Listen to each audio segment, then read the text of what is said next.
talking to me. Okay. Sorry, just give me 1 second. Oh, even you. We have the same problem.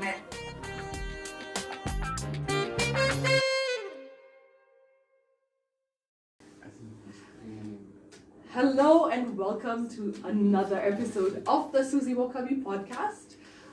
We are in season 2 and happily so. Today I have a beautiful lady who warms my heart, and we have a good background together.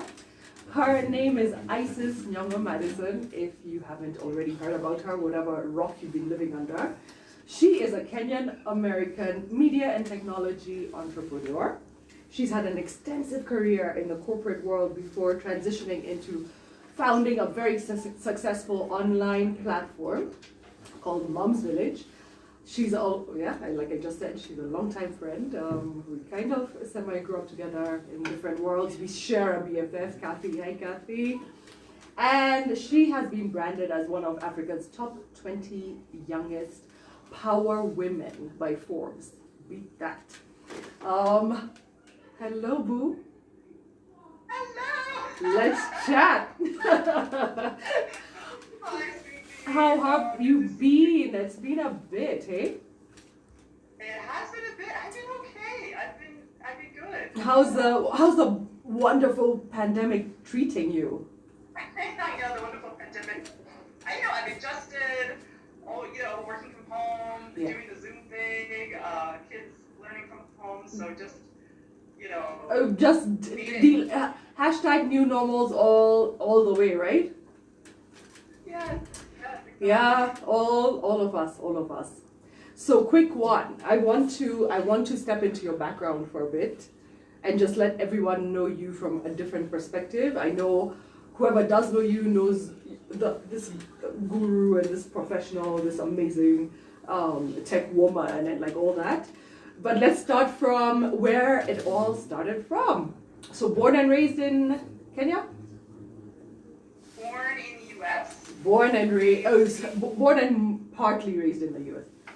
Yeah, partly raised in the U.S., partly raised in Nairobi. So we did, both U.S. Nairobi growing up, which I loved, the combination. Yeah. Very different world. Yeah. So, but when you're born there, would you just be going back and did you have a Kenyan like situation even when you were there? Yeah, we had, so we moved when I was 4. So 4, I even remember like arriving at JKA. I remember moving to. You remember that when you were 4. And then we would move back and so we moved back and forth a little bit, just depending on the kind of things with my parents' work. But always had, I would say, a very Kenyan, grounding. Grounding. Yeah. And that's where we met when I'm saying we share a BFF, Isis's first cousin Kathy is my best friend from primary school, pretty much, and still is. So so now you came back home when you were 4, but then you still went back when? Yes. So we went back maybe I was 7. Then I came back. Then I came back. It was always a little hard to shift like school systems because I was in the Kenyan system, then U.S., and I came back. So also when I came back to my school, I was like in a different year or something. So I had like different sets of friends. Came back. But the amazing thing is I still have friends from primary school. Yeah. Like you do, like you and Kat. I have my Kathy and yeah.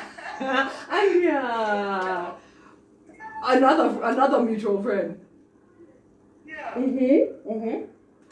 So was that funny? Was that funny for you to be going back and then you're in a different year and then you have to regroup? Yeah, it was because partly I think the world's become more similar now, but back then it was so different. It was like going from one planet to another. Right? Kenya was very different. We're talking about the 80s, and just the differences in the countries. And then the school systems were, the U.S. system was a bit more, like in Kenya, it was hard to learn a new, like if you didn't already know Swahili from standard 1, there was no way that you could start from. You can't learn in standard 5. Standard 4. Yeah. So I found that hard because some subjects I was like, well, they just don't teach, agriculture. And home science. Did you have to like knit and sew? I think that's what I struggled with a bit. And I was also quite shy, so kind of being like the new girl and like the new sort of girl back, that little acclamation, but I think it was. So where did you go to school here? Musangari. Okay. Musangari. Okay. Yes. So did you have and I'm going to venture into this just like now because it's something that you and I have in common again, was there a mixed girl situation? Yes, we are. Yeah.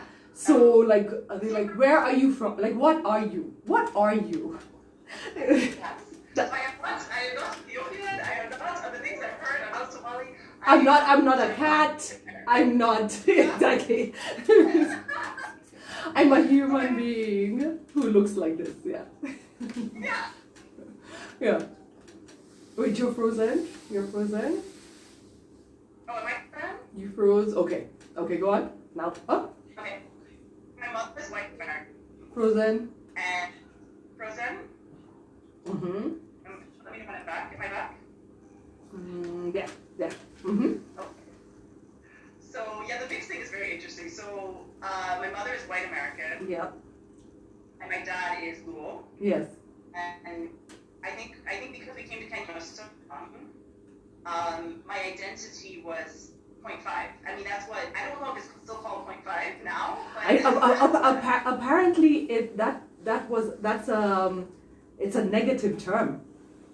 Really? Apparently, like I've always accepted it because I've always been called a pointee, a 0.5.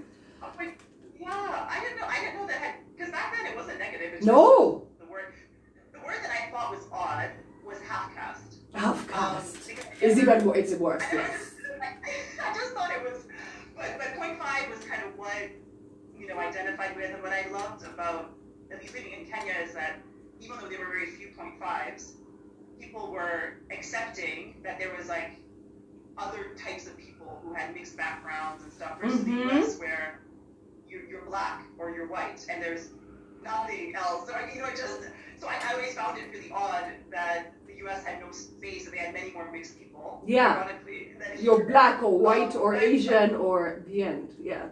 Yeah. Black, white, or brown or yellow. Yeah, no, I completely relate. And then, they're like, why is your hair like that? Like, how come? Like, So a lot of explanations still, like inside of 7-year-old conversations, which was a bit strange. Yeah. But anyway, so take me now later. When did you leave again? So we left again. Now we kind of made our kind of more permanent shift to the US when I was about 12. So standard 7, I just missed. I never had to take the standard 8 exam. Oh, you're so lucky. And then it was in the US, but I came back for another year in Form 3. I think it was Form 3. Oh. And yeah, so I came back for 1 year. Still to Muso? Musangari? No, I went to Hillcrest. Oh yeah, I think I did. So, so I got to experience both the British system now as well, and so that was, I don't know, I think being a teenager in Nairobi at that time, it's just amazing. Bomb! I just think, Bomb! You would not want to be anywhere else, yes, for sure. I mean, I just loved life here. I loved my friends. It was so exciting. I think movies need to be made at that time. I think it was for special. Sure. Hi Netflix, can we do something? There's so many 80s kids and 90s, 80s and 90s. Hello. Okay. So and then you left. Yeah, then I went back to the States. So I finished high school in the US, and this was in Michigan, Midwest. So I finished school there, and you know, and I think I loved having all these different, you know, just again these different experiences at different stages of life, and amazing friendships along the way. You know, there's people that you meet at these different times of life. We met back in California. Yes. When I was there for college, or I graduated but moved to Orange County, and then that's when I think we sort of reconnected. And you were actually only visiting. You weren't living there. Kathy was visiting as well. I was living in Northern California, so I went to college. Oh, yes. San Francisco, you know, Stanford, San Francisco. You went to Stanford. Okay, so stop brushing past that. That's kind of super important. So Stanford was your first college, and you studied what there? I studied human biology. I'm not laughing at you. I'm laughing with you. Okay. What? So I come from a family of heavy science backgrounds, and Your mom is a pediatrician. Mom's a pediatrician. That My dad is a pathologist. Brothers. I have a brother. Doctors. I have two. No, I have three brothers. One is a doctor. Yes. Omo is a one doctor. Yeah. Tavia is not a doctor. He's a professor. He's a professor. Yeah. Professor, yes. And then Kwame is a creative. Yes, and Kwame's the creative. Actually, in fact, all my brothers are much more creative than I am. All of them. They were all, you know, Kwame decided to go that way totally, but they were all very, very creative. And as a kid, I was always, oh, my brothers are super creative. All of them. Wow. I know Kwambo is, and then you, but you're saying they're more creative than you. I feel like you're super creative. Oh no, I become more creative over time. Oh, okay. I think when I was, young, you know, so when I was at Stanford, I was like science. I didn't really know what I wanted to do, but I thought, why not do a science degree? And you got to pick something, so I did a science degree. I picked international relations. That's what one does, like, or political science, or like, you know, sociology. Okay. And then, but the funny thing is, I promptly, by the time I was like just about to finish, I started hearing about business school, and by the way, this is a time when the internet it was like beginning, so you didn't have a lot of the kind of information you have today, right? So I started hearing about a thing called business school from a few people that were ahead of me. And then I started getting interested. I was like, oh, maybe there's something in the business direction that I could go into. But by then I'd already finishing my degree. Yeah. And then, so thereafter, okay, did you go work after Stanford? Yes, I went to work in San Francisco, and not in human biology. So I worked at a brokerage firm, so an investment services company. Okay, and so you got into finance. Well, honestly, to be very honest, I was very lacking direction. I was like, I don't know what I want to do, but I want a job. I'm going to be independent. And they had a training program where you could rotate departments. Oh, nice. So you figure out what works for you, if you want this thing, if you like this thing. That reminds me of myself after I gave my parents their international relations degree. And then I went to work in just corporate America, bugging. Yeah. And then that's when I got into fashion and beauty, which has nothing to do with my degree. So, okay, I relate. I look back, I just felt like I had to be independent. I had to pay for my own apartment. These were it's almost like the job was for me to live in San Francisco. If that makes sense. Yeah, so, completely. It was a vibrant city. That's one of my favorite cities on the planet.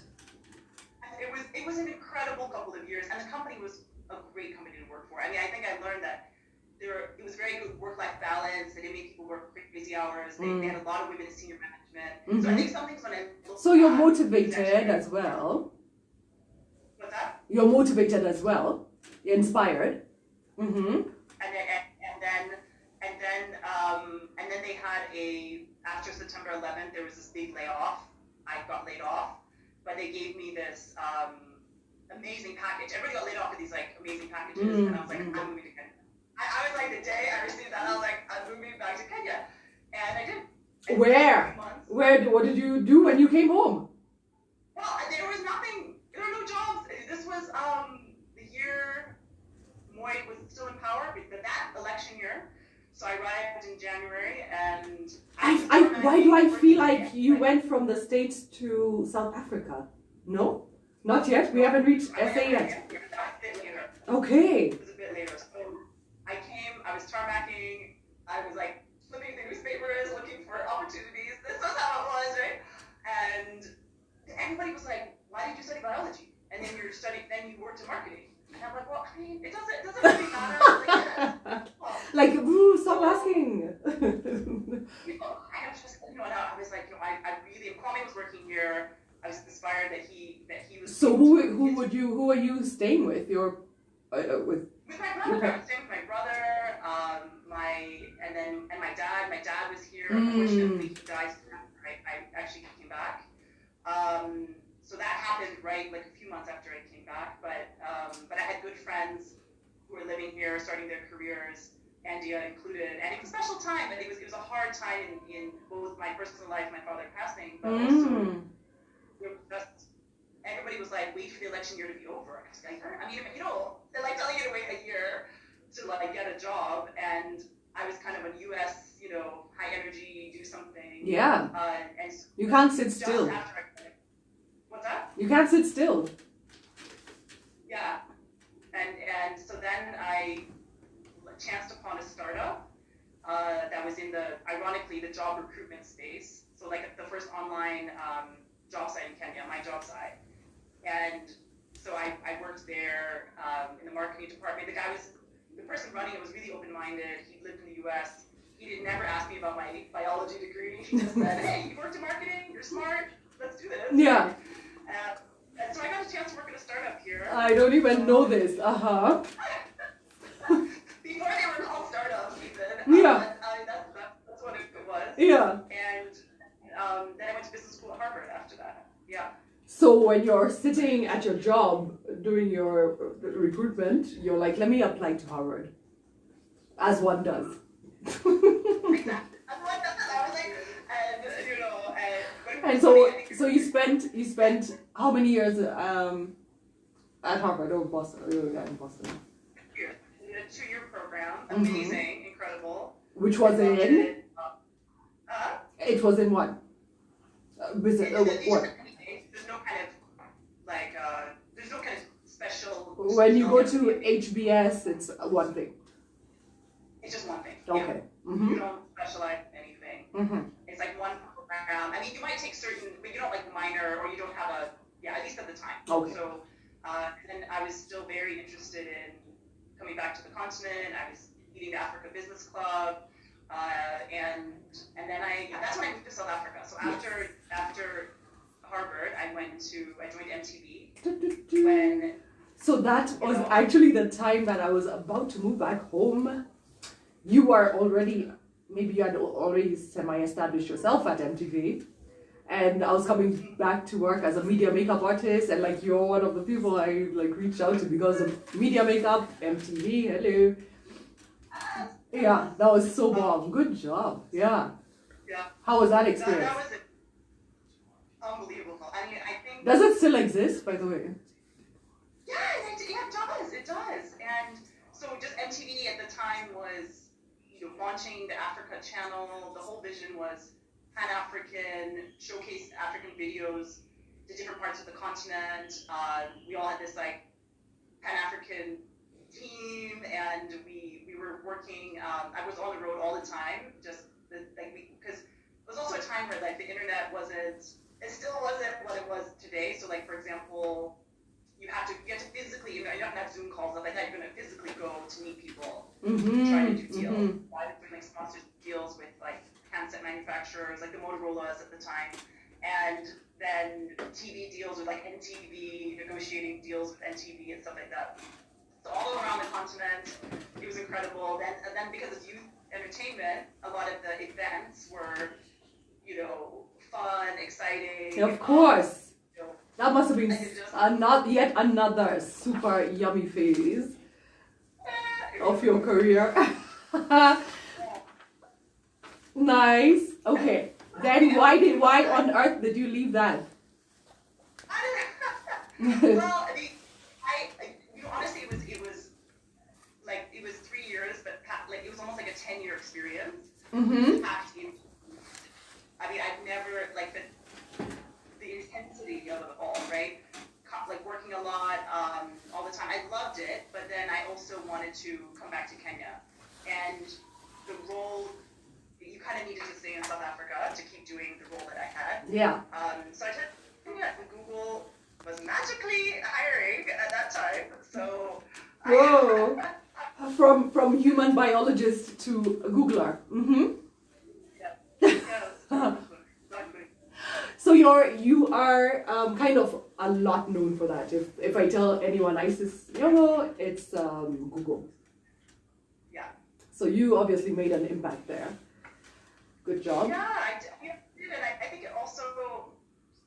I think I joined Google Google came to Africa in 2007, right? Yes. I was interviewing during post-election violence time, like that. This was the time that's happening, and I think one of the things that stood out a lot is that not that many international companies were setting up in Kenya at the time. Like it was more like South Africa, build a base there, but they ended then venture out, yeah. In Kenya, Africa, same time, and I liked that. So it was a big deal that Google came. Yes. And it's an incredible company to work for. I was really excited. And I obviously have a biology background, I have a technical background, but I was there in a business development, capacity. So. Perfect. And you did a great job there. What happened where you became an entrepreneur? Yes. So it's very interesting because I never even thought of being an entrepreneur up until that point. And I think it was towards the time I was at Google, I could see that, the iHub was coming up. There were a couple companies that had been started before that were growing. Venture capital was coming into the market. And so it was almost as if, wow, this ecosystem is growing and people are actually able to get money to start their companies. And so it started to give me this sense that I wanted to experience that. And that's why I joined in Mobi, which is another company. Yes, that was after Google, and that was your last employment. And a lot of people were like, "How could you leave Google and all that?" And Google was amazing, but it was not going to get me closer to an entrepreneurial experience, right? It was like the least risky thing you could do. Yeah. I work at Google. Yeah. So you don't have goosebumps every morning, like your hair is not standing, like. Yeah. Did it get comfortable? Yeah, I got comfortable, but I wasn't. But I think comfort is also great. It's just that if you want, it's just like what you want. Like, so if you want to experience something entrepreneurial, it's very hard to do that. I think things have changed over time because a lot of companies are recognizing that employees want to have an entrepreneurial experience, so they're also trying to create aspects of that within big companies, right? So I always talk about intrapreneurship because that's what I've always trained anyone who works for me. I'm like, pretend it's your own business inside of the business, please. Like you run your thing. Yeah, exactly. And I think that's wonderful. And I think a lot of companies that are able to do that are in a really good position. That just wasn't what it was at that time. At Google, so this which is a mobile app. You're breaking up. There. No, there. Yes. Good. Okay. What I was going to say, smaller technology company, much smaller, and I was going to. I went in to learn about that riskier experience. That it's not a company that's a consumer brand. I have to there's a lot of things I'm going to experience that I wouldn't otherwise. So that led me down the path. After that is when I was like, okay, I think I'm ready. Or even if I don't know if I'm ready, I'm going to do it. I'm going to go for the entrepreneurial experience. Yeah. Fantastic. And that's where Mom's Village was born. Yes. Mom's Village, which I obsess with. I follow religiously. I think you're so the only person who could do this and do it right. I follow religiously. I learned so much, and I think that is what your point was and has been. Yeah, and because I think I started it, I wanted to serve women as an audience. The motherhood space, there was so because wait, so I'll stop you there for a second. You have beautiful children. Is for sure that was inspiration? Yes. Yeah. Complete inspiration, because actually it was during my first pregnancy, towards the end of it, is when I really started thinking about Mom's Village. So I was like, wow, there's so much I'm reading, I'm consuming constantly, and nothing is local, and nothing's contextualized. Yes. I think we all have the same problems in all our industries. It's like, why do we have to do international anything? Because we can do it all here. Yeah. And can I use kind of my knowledge and, and I do love, and this is where I became much more creative in, the creation of content and working with local writers and building communities and testing a lot of digital formats. Remember the Mom's Village show we did? Yes, so fun. We were doing like Facebook Live shows before anybody else was. And then clever you, the pandemic happened, and then you have an online business, a thriving online business. Yes. And then because we figured out e-commerce, so you can actually buy mom-grade products from the shop. I've seen. Yeah. And you're also promoting a whole bunch of brands. And also exposing moms with their businesses to each other, which I really love that about it, because I didn't know that lady does company registration. Like, it's down to that. It's not just like buying diapers. It's not that. So you're putting us in touch with each other in the best way, and I love it so much. So everyone, it's Mom's Village. You have to follow, like, subscribe, all the things. I'm going to ask you, everyone's good? All fam is good? Family's great. We're good. Please send all my love. I will. And then what I need you to do before we leave, because our time is up and it wasn't enough. Why? But please tell everyone where they are finding you and what are all your credentials. Put it out. Okay. So you can find me at Nyong'O everywhere. That's me on Twitter, Insta, Facebook, everything. If you want to follow me and find something interesting, I think Twitter. Okay. No, that's good to know. That's good to know your platform that you prefer. I definitely have a preferred one. Yeah. So Instagram, I just look at other people's stuff. I don't post it. I hardly post. Yeah. And then at Mom's Village is where you get really active on Instagram and Twitter and Facebook. So I have WhatsApp communities. We have WhatsApp communities. So if you go to the website momsvillage.com, information is all there. Well, all the information is there on the shop. You can go to Mom's Village shop. It's all linked. You'll see it all. There's kind of like the content and then. Perfect. So, and then I think if again, I said if anyone's been living under a rock and then they're seeing your name and they're like, I know a Nyong'O. I know another. Like, sprinkle on. You feel free to sprinkle on that for 5 seconds. So her first cousin is Lupita. Yes, everybody. Yes. So that is a fact. And so we're related. Yay! Okay, sweetie. So good talking to you. I hope to see you soon. Thank you. And then let's all hope this pandemic ends and then we can actually interact with families and everything. But thank you. By the way, I love podcasts. I love your style. It's just fun. And, thank you. I can't wait to let you know when it's out, and we'll definitely share it out as well. Thank you, sweetie. Thank you so much. So good seeing you again, and we will chat as soon as possible. Thank you. And everybody, we've come to the end of yet another episode of the Suzie Wokabi podcast with the beautiful Isis Nyong'O Madison.